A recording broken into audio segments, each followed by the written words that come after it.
বাড়িতে দুইটা বউরাই খাইছে আবার আমারে বিয়ে করার ধান্দা করছস না? আজকে তোরে আমি একদম শেষ করে দেবো। খারাপ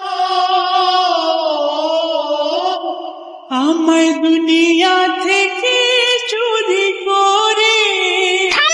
কি অবস্থা করলো আমার গাড়িটাকে? আরে রাখেন আপনার গাড়ির অবস্থা, আগে বলেন আপনি এই রাস্তা দিয়ে গাড়ি ঢুকাইছেন কেন? রাস্তা থাকলে গাড়ি তো আসবে, সমস্যা কি? এইটা পায়ে হাঁটার রাস্তার সামনে গর্ত আছে, আপনি গাড়ি লয়ে হেন্দে কই যাইবেন? আমি যাব সরকার বাড়ি।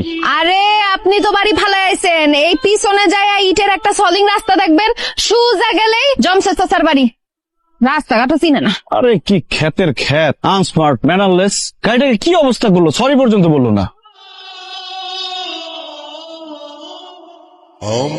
এত দেরি হলো কেন? তো অনেক আগে আসার কথা। আরে দেরি হয়েছে, রাস্তা ভুলে গেছিলাম। কত বছর আগে আসছো, তখনকার রাস্তা আর এখনকার রাস্তা কি এক আছে? বদলাই গেছে না? আরে বাইকনার গাড়ি থেকে মালপত্র সব নামায় ঘরে রাখ। মামা মালপত্র পরে না আমাকে। হাউ ভাই তুমি যাও, আমার গাড়িটা ধুই ধুইব। গাড়ির অবস্থা খুব খারাপ। 1000 টাকা নাও, সাবান শ্যাম্পু যা লাগে কিনা গাড়িটা একদম চকচক করবা। যাও। এই গাড়ি দিতে আবার 1000 টাকা লাগে, 100 টাকা দিলেই তো হয়। মামা দামি গাড়ি, 100 টাকা দিয়ে হবে না। তোরা খারাপ আছিস কেন? যা পুকুরে জাল ফেলা, বড় মাছটা ধরে নেয়। আরে যা না, খারাপ আছিস কেন?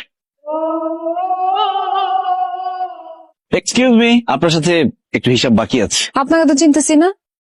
বুবু, এটা আমাকে জয় ভাই, আমার বড় ফুপুর ছেলে, গ্রামে বেড়াইতে আসছে। ও হ্যাঁ, আচ্ছা কি বলবেন বলেন।